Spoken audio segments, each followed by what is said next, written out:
Enquanto isso, você abre a Bíblia em 1 Pedro, capítulo 2. Nós vamos falar sobre a nossa identidade espiritual e a nossa missão ao mundo. Está funcionando? Olha aí, mas a gente não vai fazer inscrição agora não, tá bom? Depois do culto. Que eu sou carente de atenção, se você ficar aí, né? Irmãos, nós estamos vindo de uma conferência de jovens maravilhosa. Ninguém deu um amém, só teve um aleluia ali, né? E eu fiquei muito feliz por essa conferência, porque vocês sabem que hoje os jovens estão sendo muito embriagados pelo mundo. Na minha época de juventude não tinha muita coisa de fazer não. Ou você era crente, ou fumava maconha, ou jogava bola. Hoje os jovens têm muitas alternativas. E muitos jovens estão fugindo das igrejas. Não sei se você sabe, é um fenômeno mundial. Nós trabalhamos numa organização internacional chamada Global Kingdom. E igrejas, assim, tem igrejas na Coreia, por exemplo, tem 40 mil membros e não tem um de cabelo preto. Meu Deus, não tem nenhum cabelo preto no sentido que só tem velhos. Então hoje há um envelhecimento da igreja, porque os jovens no mundo inteiro, eles estão voltando as costas para Deus. E eu fiquei muito feliz com essa conferência, porque nós declaramos que os nossos jovens vão amar a Deus, vão servir a Deus, serão apaixonados por Jesus, amém? E foi uma bênção muito grande aí. E nessa conferência, eu ministrei, o pastor Naor, o pastor Fernando, nós falamos muito sobre identidade. Porque a chave para você viver uma vida bem-sucedida é saber quem é Deus e quem é você. Quem é Deus e quem é você. Se você não conhecer quem é Deus, você não vai conhecer quem é você mesmo. Porque quando você olha para Cristo, Ele revela quem você é. E hoje eu quero falar sobre a nossa identidade como igreja. 1 Pedro, capítulo 2, verso 9. O apóstolo Pedro, ele diz assim: vocês, igreja, traduzindo aqui, vocês são uma raça eleita. Oh, aleluia, eu gosto de ouvir esses aleluia. A gente está acordada. Vocês são sacerdócio real. Vocês são nação santa. Vocês são povo de propriedade exclusiva de Deus. Você é de Deus. A fim de quê? Para a gente ficar aqui só no culto cantando? Não. A fim de proclamar as virtudes. E olha que ele tem muitas. Daquele que vos chamou das trevas para a sua maravilhosa luz. Quantos estão aqui na sua maravilhosa luz? Vós sim, que antes não erais povo. Você não era povo de Deus antes. Mas agora, sois povo de Deus. Que não tinhas alcançado misericórdia, mas agora alcançastes misericórdia. Não é maravilhoso que a gente alcançou a misericórdia? Não é só isso aqui, só esse texto a gente já podia ir embora para casa hoje. Mas tem mais. Então nós vamos falar sobre essa nossa identidade como igreja. E essa nossa missão ao mundo. Não sei se você sabe, essa semana que passou, nós que somos de uma igreja protestante reformada, nós celebramos os 507 anos da Reforma Protestante. Alguém aqui lembrou da Reforma Protestante? Eu não sei se você sabe que até 1517, no Ocidente só havia uma igreja cristã. Qual era? Alô? Só existia a igreja católica até 1517, no Ocidente, onde nós moramos. Ou seja, se não tivesse acontecido a reforma protestante, se não tivesse acontecido, e graças a Deus que aconteceu, se você fosse cristão hoje, você seria o quê? Católico. Só que um monge agostiniano chamado Martinho Lutero, ele leu um livro que estava escondido na biblioteca, lá em Roma, e leu um versículo de Romanos que estava escrito: o justo viverá pela fé.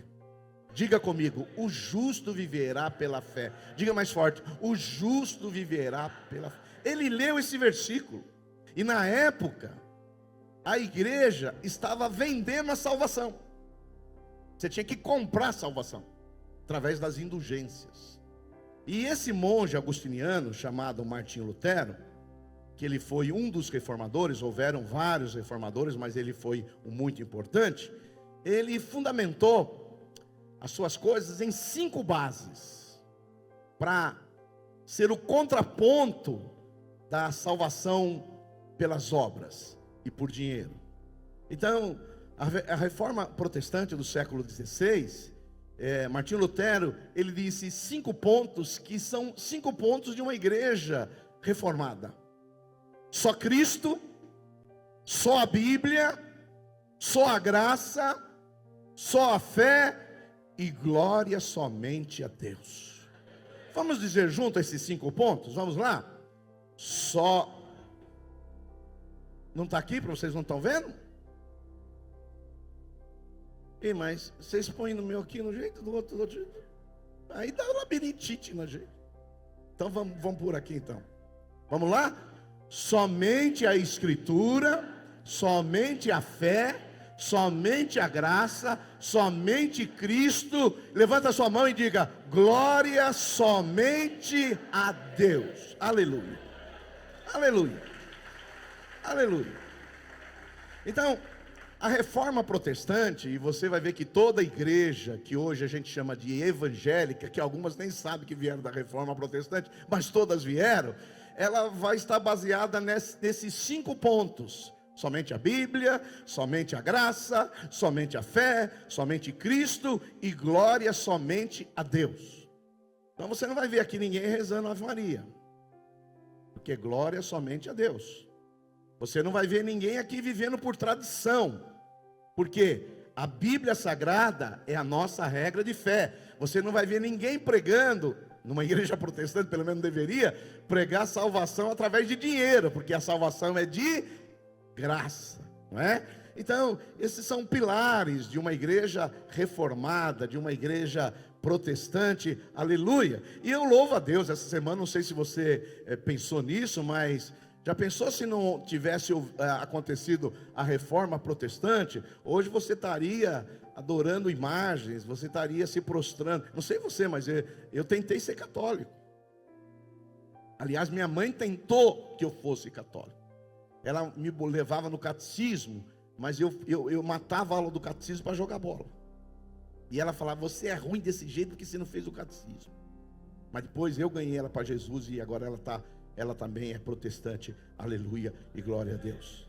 Agora, você sabe que além desses 5 soles, que é fundamentada uma igreja protestante, existe também um princípio que foi restaurado pela reforma protestante, que era um princípio da igreja primitiva, que é o texto que nós acabamos de ler.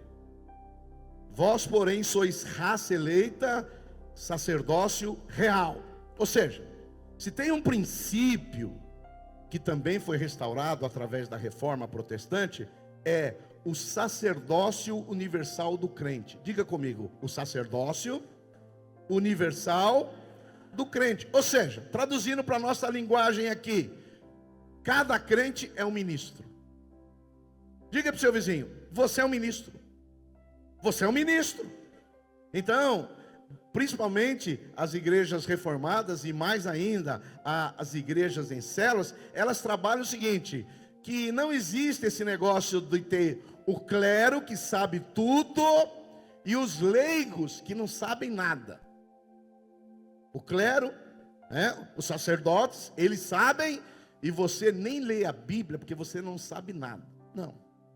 Então foi resgatado esse princípio do sacerdote, que agora você pode ler a Bíblia em casa, e você tem um princípio do individualismo, que é o princípio que você lê, interpreta e aplica para a sua vida.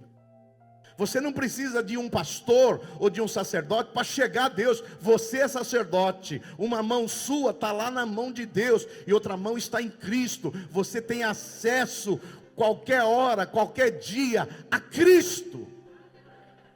Por isso que quando você ouve algumas bobagens por aí, alguns pastores na televisão dizendo assim: você não precisa ter fé para receber o milagre, ande na minha fé. Mentira, você tem que ter a sua fé, porque você é sacerdote.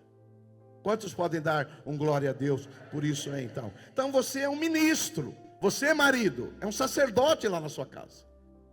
Não ouvi isso, um marido dá amém, só as mulheres.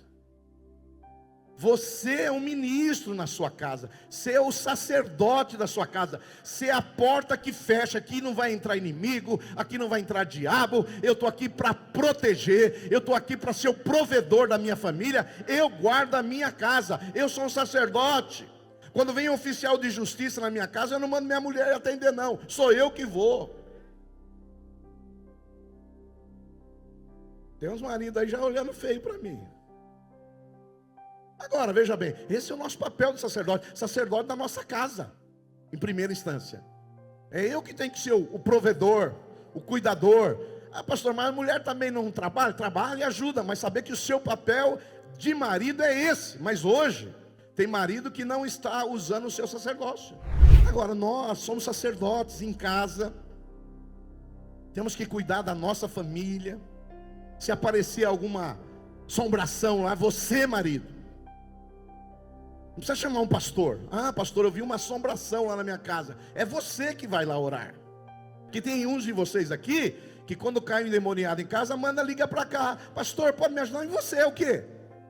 Porque você acha que eu sou sacerdote mais do que você. Mas eu não sou. Você é sacerdote como eu. A sua oração tem o mesmo valor da minha. Claro que nós oramos pelos outros, eu preciso de oração, você precisa de oração, mas tira da sua cabeça, porque de vez em quando tem uns irmãos que vêm aqui no culto e falam, pastor, ore por mim, porque a sua oração é mais poderosa. Aí eu falo, ele não entendeu, ela não entendeu que cada crente é um ministro, e que você tem acesso a Deus como eu tenho. Quantos podem dar um glória a Deus aí? Então, entendido isso, a gente precisa entender qual é a diferença entre chamado e vocação. Muitos cristãos confundem chamado com vocação. Um chamado é para todos. Pregar o evangelho é para todos, não é para alguns que têm o dom de evangelista. Todos nós temos o chamado de proclamar as virtudes daquele que nos chamou das trevas para a luz. Todos nós temos esse chamado. O chamado é para todos. Agora, cada um de nós tem uma vocação pessoal.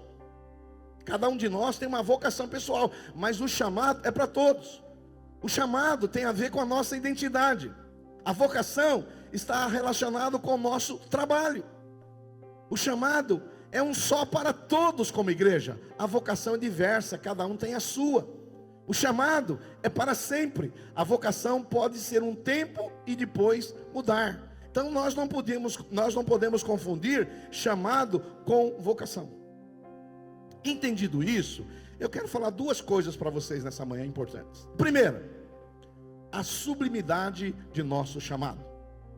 Pedro, ele diz assim, vocês, tá uma linguagem bem rebuscada, a voz, mas eu vou falar, vocês são raça eleita. Diga aí para o seu vizinho, você é uma raça eleita. Aleluia. Então, esse é o nosso chamado. Nós somos uma raça eleita de Deus. Aleluia. Deus nos escolheu para ser o quê? Uma raça eleita. Eu sei que tem muita gente hoje, eu estava conversando com os pastores antes do culto, principalmente o que está acontecendo em Israel, que a maioria dos evangélicos acha que Israel que é a raça eleita. Aqui tem o Israel, parabéns pelo nome, Israel. Mas muitos crentes, eu estava falando para eles acham que o povo de Deus hoje é Israel. Eu me lembro, quando veio o primeiro ministro de Israel aqui no Brasil, teve um monte de pastores que foram lamber as botas do primeiro ministro de Israel, que nem crente é, que nem acredita em Jesus. Porque tem muitos crentes que botaram na cabeça que Israel é a raça eleita. Israel, deixa eu falar para você, foi durante um tempo. Hoje, a raça eleita de Deus chama igreja. Hoje a raça eleita de Deus é a igreja. Eu estava lendo um versículo com os pastores, que eu não vou ler agora por causa de tempo, em Efésios capítulo 1, acho que verso 23, que o Paulo, o apóstolo, ele vai dizer que a igreja não é periférica em relação ao mundo. O mundo que é periférico em relação à igreja. E pela igreja Jesus se move, fala e age. Não é por Israel. Israel não é o relógio do mundo. O relógio do mundo é a igreja. É através da igreja que Deus se move. A voz de Deus aqui na terra não é Israel, é a igreja. Então, nós somos esse povo que Deus chamou, aleluia. Somos povo de Deus, somos nascidos de novo. Jesus disse que quem não nascer de novo não pode ver o reino de Deus. O povo de Deus hoje, põe na sua cabeça, não é Israel, é a igreja. Diga para o seu vizinho, o povo de Deus hoje não é Israel, é a igreja. E eu vou dizer uma coisa que vai te assombrar agora, prepara o estômago. A nação de Israel hoje, ela é tão opressora como outras são.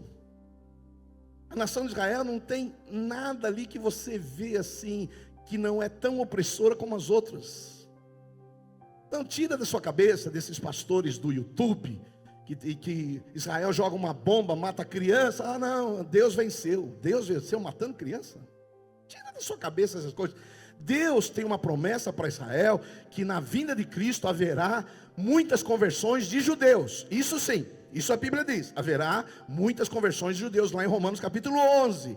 Mas dizer que esse estado de Israel aí é o povo de Deus, tira da sua cabeça. Essa é uma nação opressora, uma nação que deixa os palestinos numa situação ruim como qualquer outra. Aliás, se você não sabe, tem mais cristão palestino do que judeu.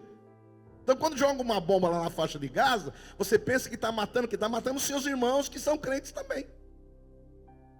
Quantos entendem o que eu estou falando? Dão glória a Deus.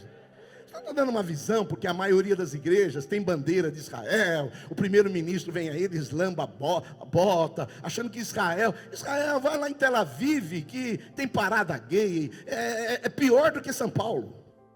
Esse é o povo de Deus. O povo de Deus não é Israel. Põe na sua cabeça, o povo de Deus é a igreja.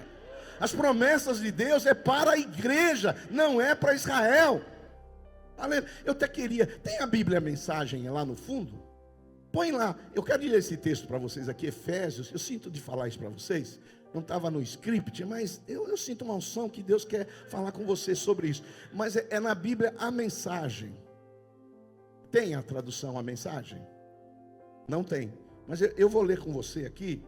Deixa essa tradução aí, mas eu vou ler na tradução a mensagem. Olha só, depois você lê em casa, para não achar que eu estou inventando isso aqui. Efésios 1:23, olha só. A igreja, não Israel, não é periférica em relação ao mundo. O mundo que é periférico em relação à igreja. A igreja é o corpo de Cristo. Por esse corpo, que é a igreja, ele fala, age e preenche tudo. Aqui está falando de Israel? Não, é a igreja. Diga para o seu vizinho, o povo de Deus hoje na terra não é Israel, é a igreja. Oh, aleluia. Agora, nós temos que entender que a primeira coisa é que nós somos essa nação eleita. Deus nos escolheu, Deus nos chamou para a igreja, para cumprir as suas promessas, aleluia. A segunda coisa que nós temos que entender aí no verso 9, vocês são sacerdócio real. Os protestantes do século XVI enfatizaram esses 5 pontos que nós acabamos de falar, mas também tinha essa ênfase que nós somos sacerdotes. Nós, porque viemos de uma tradição católica romana, o que acontece? Você aprendeu a ir na missa. Quantos aqui eram ex-católicos? Então, ex-católicos, aleluia, aleluia, glória a Deus. Eu tenho muitos amigos católicos. Você aprendeu o seguinte, presta atenção que você aprendeu. O sacerdote, ele faz tudo, e você fica sentado aí e não faz nada. Na época da minha mãe, que ela queria que eu fosse no catecismo, na década de 60, a missa era em latim. Ela não entendia nada. A missa era em latim.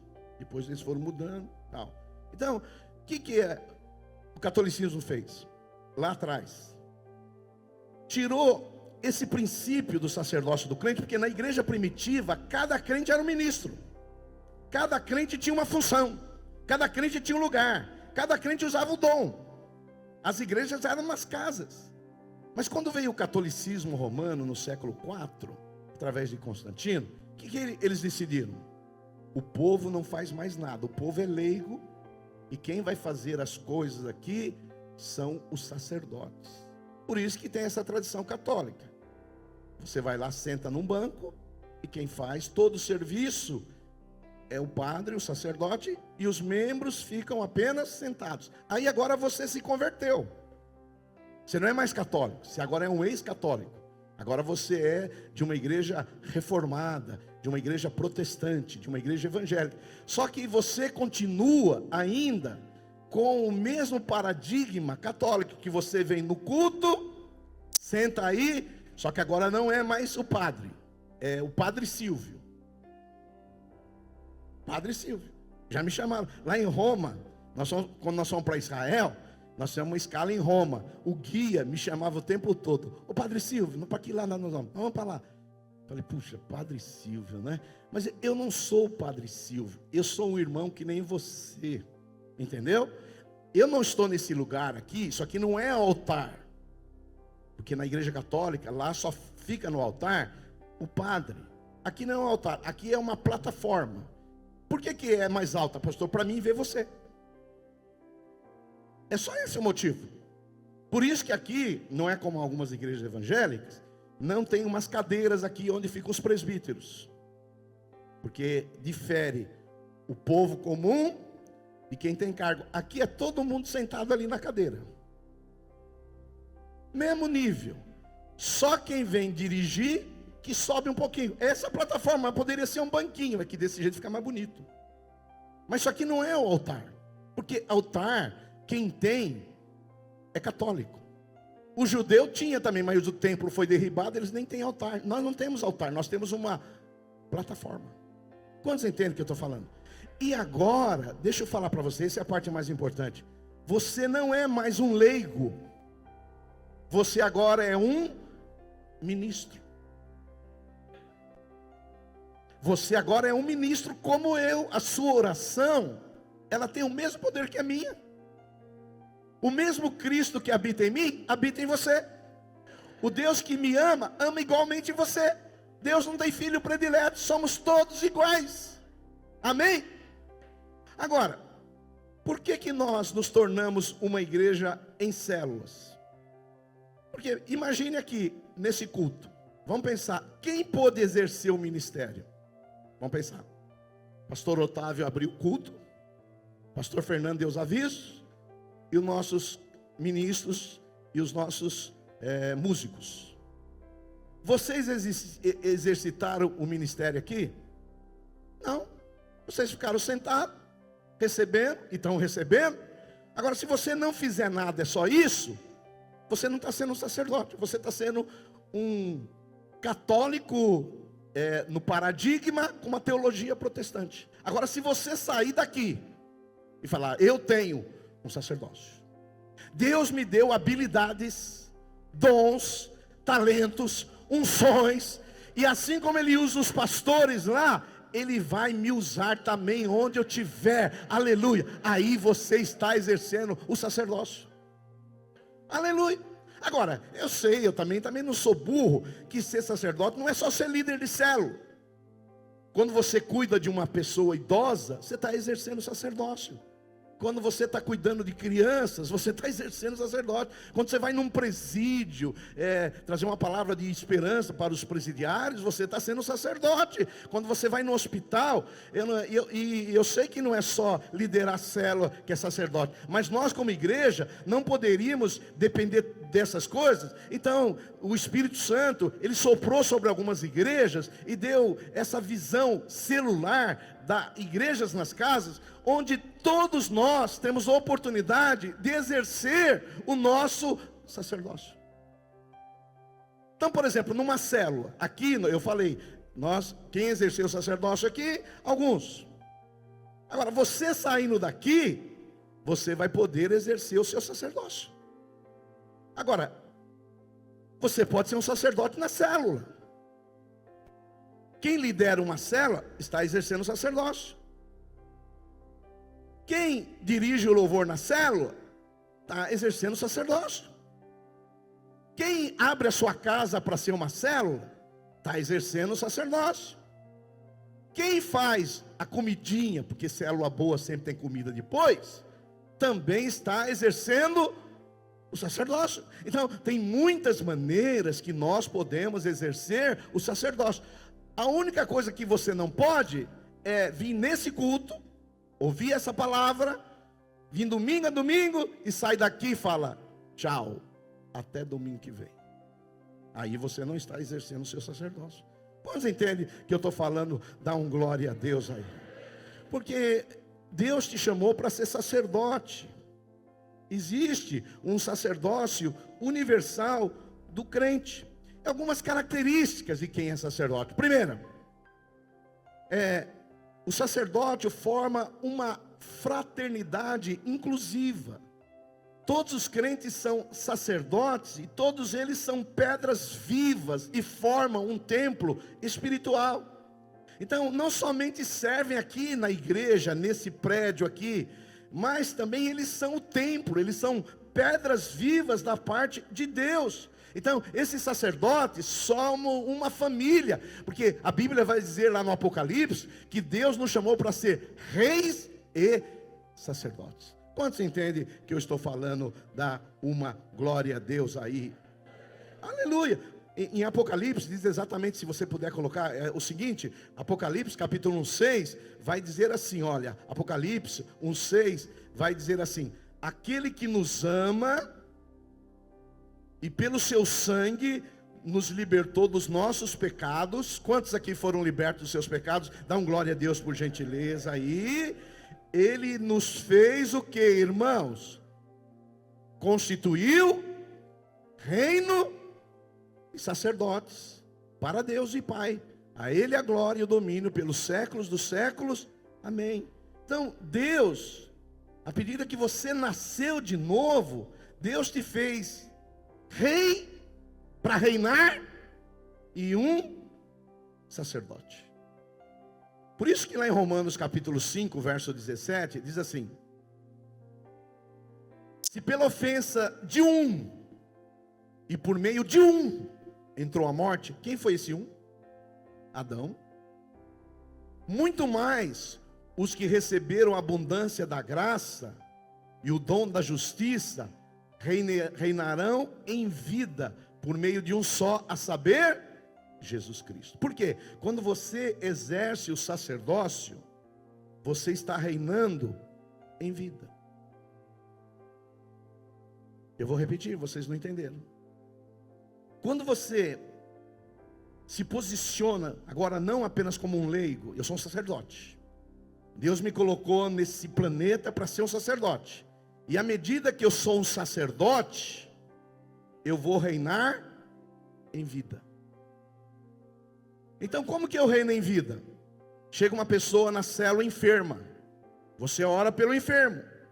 Às vezes ela é curada, às vezes não. Você exerceu o sacerdócio, mas você está reinando. Quando chega uma pessoa possessa e você é usado por Deus para libertá-la de um demônio, você está o quê? Reinando. Quando você prega o evangelho e tira a pessoa das trevas e transporta para Jesus, você está fazendo o quê? Reinando. Por isso que tem pessoas que infelizmente eles têm essa teologia, que eu não acredito. Eles pensam em reinar no milênio. No milênio eu vou ter umas asinhas e lá eu vou reinar com Cristo. Mas se você não reina já, por que você vai reinar lá? Deus está chamando você para ser um sacerdote, para reinar. E quem reina, ele influencia aonde ele vai. Quem é sacerdote, ele não é um termômetro, ele é um termostato. Eu vou te explicar a diferença. Um termômetro, você sabe, você já teve filho, ele mede a temperatura. Se você colocar um termômetro aqui, vocês acham que quantos graus está agora mais ou menos? 22? 18? Você vê como as pessoas têm percepção diferente? Quanto? 18, 22, alguém dá mais? 26? Tá. Vamos pôr 20, média. Você põe um termômetro aqui, vamos dizer que aqui esteja 20 graus, sim? 20 graus. O termômetro, a função dele é apontar a temperatura. Sim? Agora vamos dizer que a gente resolve nessa igreja, e vocês ofertem, a gente põe ar-condicionado. Aleluia. Aí, quando se põe um ar-condicionado, aí você não põe um termômetro, você põe um termostato. Qual é a função do termostato? É diferente do termômetro. Do termostato, você regula a temperatura. Ah, hoje nós queremos 23 graus. Aí a gente vem aqui no termostato, 23 graus. Aí, 23 graus. Aí o ar-condicionado vem e deixa aquela temperatura fresquinha. Apesar que a minha mulher vai dizer que está frio. Não é? Agora, eu quero dizer para você, tirar um princípio espiritual. Um sacerdote não é um termômetro, que onde ele chega a temperatura fica como está. Um sacerdote, ele é um termostato. Onde ele chega, a temperatura muda. Ele regula a temperatura em nome de Jesus. Aleluia! Quantos entendem o que eu estou falando? Por isso, você como sacerdote, você tem que chegar num lugar com toda a educação, com todo o respeito, mas o ambiente tem que mudar. A turma está falando palavrão, tem fumaça demais, tem maconha demais, e você está lá e a coisa, você chega, piora. Não, um sacerdote, quando ele chega no lugar, o ambiente muda, porque ele chega com a unção de Deus, com a palavra de Deus, com a glória de Deus, com a presença de Deus, as coisas vão fazer o quê? Mudando. Agora, às vezes tem alguns de nós aqui, que ele chega e vai falar com o ímpio, e o ímpio começa a falar só de doença. Se for velho, então piora demais. Tudo bem? Tem gente que você não pode perguntar se está tudo bem. Tudo bem? Ah, pastor, a coluna. Aí você fala, ah, tá bom. Aí meia hora falando a coluna. Tudo bem? Ah, pastor, a labirintite, pastor. Aí tem gente que só vai falar de doença, vai falar de coisa ruim, vai falar de governo. Mas você está aqui para ser um sacerdote. Você está aqui para ser um termômetro. Você está aqui para mudar o ambiente. Você está aqui para chegar aqui, olha, eu tenho Cristo, estou cheio do Espírito Santo. Esse ambiente aqui vai mudar em nome de Jesus Cristo. Aleluia. Agora, vai um testemunho de Jeová lá no seu portão. Aí você fica, religião é tudo igual. Religião é tudo igual. Não, aí você está sendo o quê? Influenciado. Deus está chamando nós como igreja nesses dias para sermos sacerdotes. Deus nos chamou para isso, para a gente reinar em vida, para a gente influenciar as pessoas, para a gente trazer o reino de Deus. Quantos aqui podem dar um glória a Deus aqui? Aleluia. Em terceiro lugar, meus irmãos, a Bíblia Sagrada diz que vocês, porém, são geração eleita, sacerdócio real e nação santa. Santa. Lá no Êxodo, está escrito assim, Êxodo 19:6. Vós me sereis reino de sacerdotes, se referindo a Israel, e nação santa. São essas palavras que falará aos filhos de Israel. E em 1 Pedro 2:5, vai dizer assim, também vós mesmo, como pedras que vivem, sois edificados, casa espiritual, para ser de sacerdócio santos, a fim de oferecer de sacrifícios espirituais, agradáveis a Deus, por intermédio de Jesus. Diga glória a Deus. Então, nós agora, como igreja de Jesus Cristo, nós somos aqui uma nação santa. Ei, mas deixa eu falar outra coisa aqui, para consertar uma crença errada que nós temos aqui. Quem é nação santa não é Israel. Quem é nação santa não é o Brasil. Quem é nação santa é a igreja. Obrigado. A igreja. Por isso que quando você ouve assim, quer ver? Olha, eu vou falar para você, é uma teologia errada. O Brasil é do Senhor Jesus. Não. O Brasil é do diabo. O mundo jaz o maligno. O Brasil nunca vai ser do Senhor Jesus. Nunca. Agora, no Brasil, tem pessoas eleitas que nós vamos usar o nosso sacerdócio para ganhá-las, aí essas pessoas se tornarão a igreja e serão uma nação santa.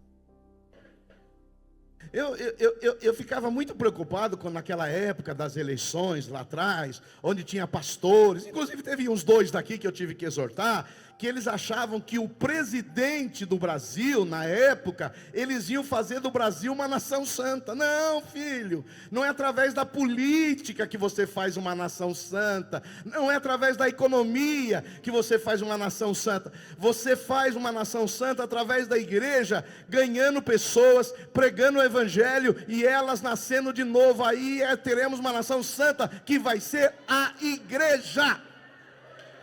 Oh, aleluia. Eu mesmo cantei uma música errada a vida inteira. E você também. Eu cantava uma música há uns 20 anos atrás, e assim: Deus, sara essa nação. Como que é o resto? Mas como Deus vai sarar uma nação se ela está morta? A Bíblia diz que o ímpio está morto nos seus delitos e pecados. É a mesma coisa você chegar para um defunto e falar assim: você precisa ser sarado. Então o brasileiro que ele não nasceu de novo, ele está morto nos seus delitos e pecados. Então quando eu falo Deus sara essa nação, eu estou falando de quê? Pastor, e aquele versículo, se meu povo que se chama, aquele versículo está se referindo na nação de Israel, uma nação que era o governo de Deus e agora não é mais. Você precisa ler o versículo dentro da ótica da nova aliança. Agora, Deus tem uma nação santa. E essa nação não é o Brasil. Essa nação é pessoas de todas as épocas que foram nascidas de novo. Então você pode ir para a Europa, para a Ásia, você vai ver uma nação santa. E para nós é tão maravilhoso, porque quando você viaja para outros países, uma vez em 2006, eu fui pregar na Coreia do Sul. Coreia do Sul. E eu estava com um problema de fuso horário, 12 horas na frente. Eu estava com alguns de vocês dormindo no culto, 12 horas, trocando o dia pela noite. E eu ia pregar e eu estava dormindo no culto. É um negócio assim que nunca aconteceu na minha vida. Mas os coreanos, é interessante, porque tinha um rapaz que ele ia me interpretar. Um coreano que morou em Buenos Aires. E ele ia me interpretar para a língua coreana. E ele morou em Buenos Aires e ele achava que o Brasil falava espanhol. E ele falou para o pastor dele: não, eu posso interpretar o pastor aí, porque eu morei em Buenos Aires, eu falo a língua dele. E aí, a gente se conheceu, já foi para o culto.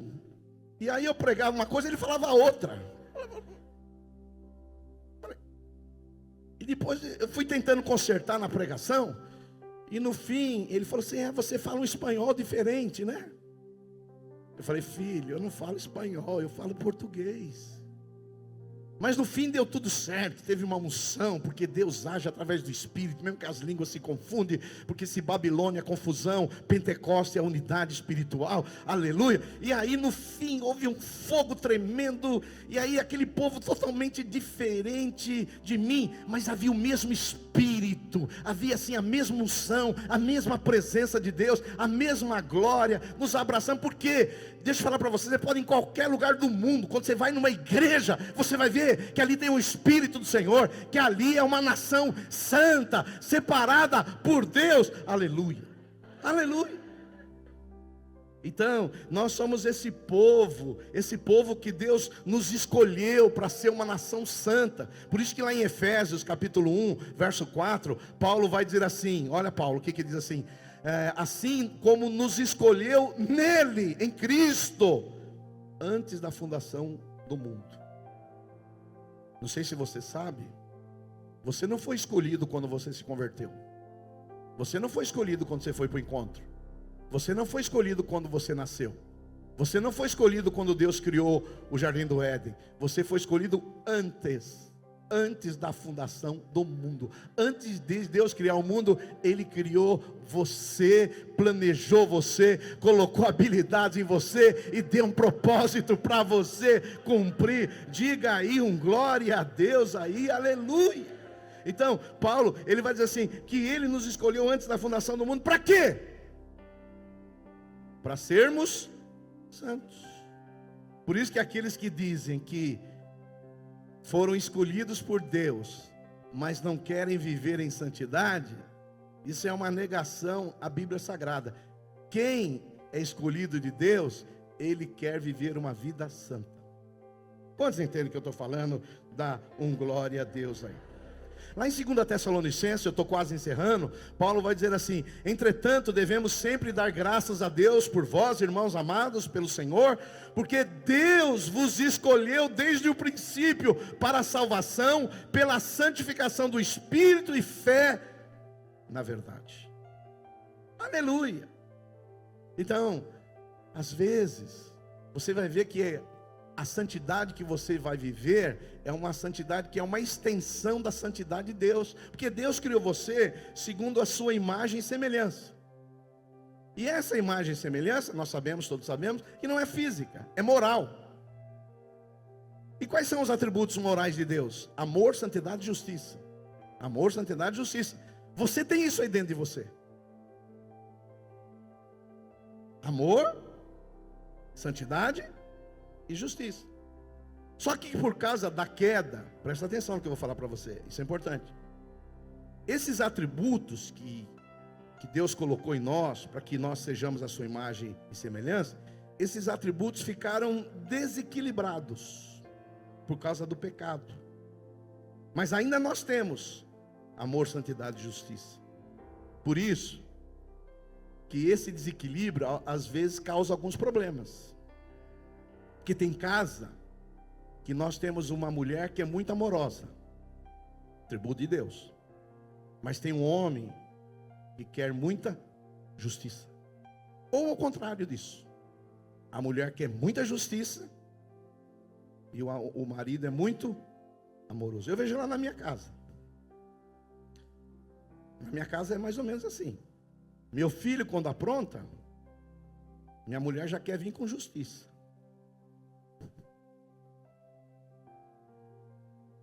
Justiça.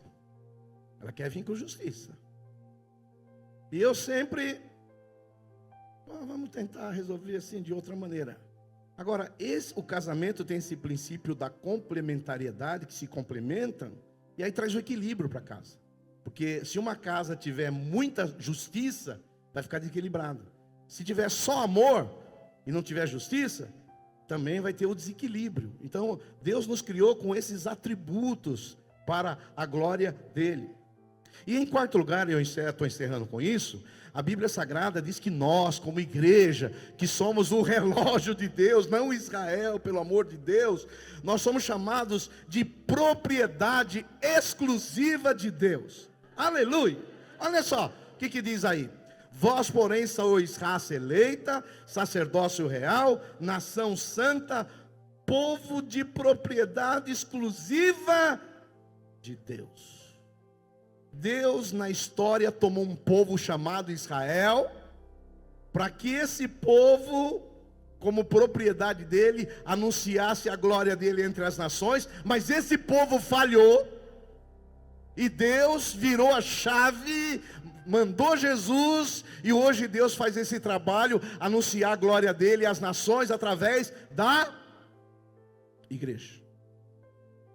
Então, essa última coisa que a Bíblia fala, que nós somos propriedade exclusiva de Deus. Eu sei que o exemplo que eu vou usar não é muito bom, mas é o que vem na minha mente. Eu não sei se alguém aqui já foi ver manadas de bois, cavalos, mas quando você vai nessas fazendas por aí, por exemplo, uma manada de bois, tem lá a sigla e o nome do proprietário. Esse boi pertence a, vamos dizer que seja meu, Silvio Gale, SG. Eu não tenho nenhum boi não, é só uma ilustração. Aí o cara vai lá e quando esse boi pula a cerca, o outro proprietário vai falar, ó, esse boi aqui é propriedade de SG, Silvio Galli. Sim ou não? Vocês estão entendendo o que eu estou falando? Eu estou usando um exemplo muito ruim, não se ofenda com isso. Você também. A Bíblia Sagrada, como propriedade exclusiva de Deus, diz que você foi selado com o Espírito Santo da promessa. Aleluia, vocês entenderam, eu gostei desse aleluia. E aí, Deus agora selou você. Você agora é propriedade exclusiva de Deus. Você é de Deus. Ah, pastor, mas de vez em quando eu pulo a cerca. É verdade. Pular cerca no sentido não de adulterar, pular cerca de cair. Às vezes dá uma derrapada, mas lá tem lá o selo que você pertence a Deus. Por isso, eu vou falar, vocês pais, né, mães, às vezes tem os filhos fora, mas se eles nasceram de novo, eles foram selados. Eles estão pulando a cerca aí, mas uma hora o bom pastor vai trazer eles de volta e eles vão continuar servindo a Deus. Por isso que na minha cabeça, eu não consigo entender alguns de vocês que são influenciados por essas igrejas que não têm fundamento bíblico. Pastor, o crente pode ficar possesso? Eu tenho vontade de, quando você faz essa pergunta, dar um soco na sua barriga.